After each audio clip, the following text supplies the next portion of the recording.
Okay, so I just finished most of section 12 and I thought it was actually really interesting, especially this first video 35. So I'm only going to require, let's put it this way, I'm only going to require you to code along with this one.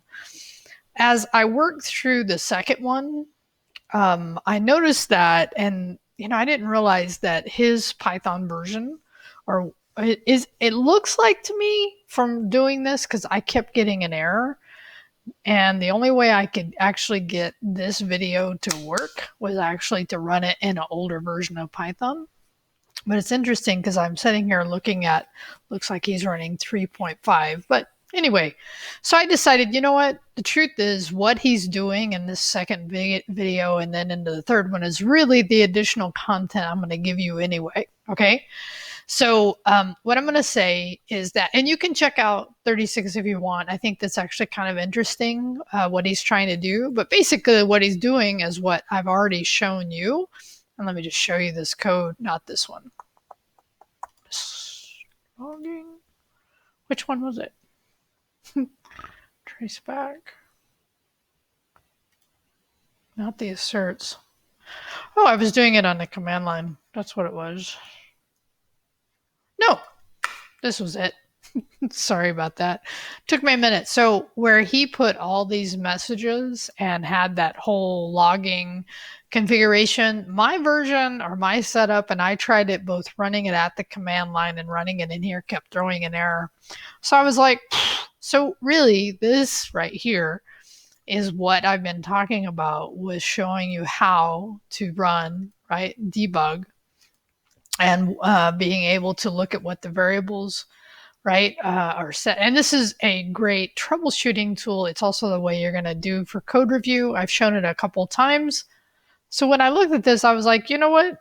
Let's just make the break now as far as the content from the course. So you can go ahead and write this if you want. I'm not going to require it. What I'm going to do, and I'm going to go ahead and stop here, right? So you don't have to do these two. I'm going to give you something in lieu of doing these two, but you're still welcome to check them out if you want to.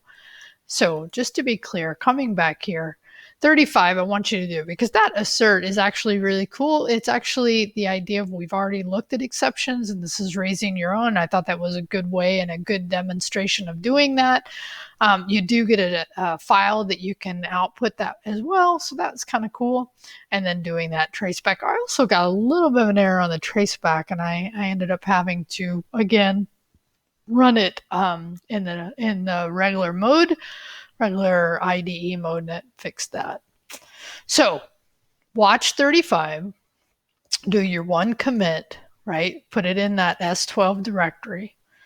And then for the other two videos, instead of watching them, right, I want you to actually check out what I think is a really good video, and it's 17 minutes. And here's the deal. He really does a nice job of talking in more depth than I have. So I think it's hopefully beneficial to you, right? About what you get as far as the debugging, how do you use it in more depth, and ways to just understand some of the content that shows up down here. All right. So let me be clear, because I did this before and several of you didn't catch it. In this case, I want you to create a debugger.markdown.md is that markdown file. And I just want you to take notes here, right? So this is just taking those and, as you're doing it along, which, by the way, if it was me, I would also have that code in there and doing it so that it gets, right, so that you really get the benefit of doing that. But at minimum, you need to have that debugger.md and take notes over that whole video. I think it's really helpful, and it's really timely, because in this week you'll have your dev_1. Okay. So now you can put this debugger in the same directory and give it additional debugging video markdown notes as a commit. So let me just show you in here, right? So I just placed it in that same one. And this is where, if you want to go look at, and I've shown it before, but how to do markdown. Markdown is basically HTML, but simpler. You don't have to do markdown instead of markup. So if you want to go look for just some cheat sheets for what to do. But really, I just want some simple notes. I just want to look at your notes and know that you watched that entire video. Again, I think it's good to have that code and walk through that with him. Okay, so you don't have to do the last two, 36 and 37. In lieu of that will be the notes from the video I've provided. And just to be clear, this is the video notes, right? This is the video that I'm talking about here.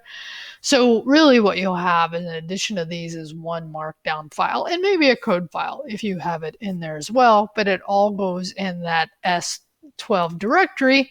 And like before, give me your commits for full points for this week. I hope this helps you clear up any challenges you may have run into. Again, I know I did, which is what I was already thinking about moving away from his way of doing command line, because with an IDE, why wouldn't you do it? He does talk about in this last one, the idle. I'm just starting to look at it and about the idles, what it can give you out as well. But as far as I can see, having talked to all of you, nobody is using idle. You're all using, most of you are using VS Code, and some of you are using PyCharm, and I can't remember. There was somebody else that was using something, but it wasn't idle. So, if you're using something besides this, you could also, and by the way, he talks about this, is that even though he's looking at VS Code, this idea of how debugging tools work is pretty similar across most IDEs, so it should translate well. If for some reason you have a video that has similar length and similar focus you want to propose to me for your specific IDE, please feel free to do that. And now I will say and bid you adieu and look forward to our, at this point, I'm ahead of you guys, so I can't even talk any more specifics about the dev because we've been talking about it in the Learn Togethers, and I'll have a schedule ready. So have a great one, and I'll talk to you soon.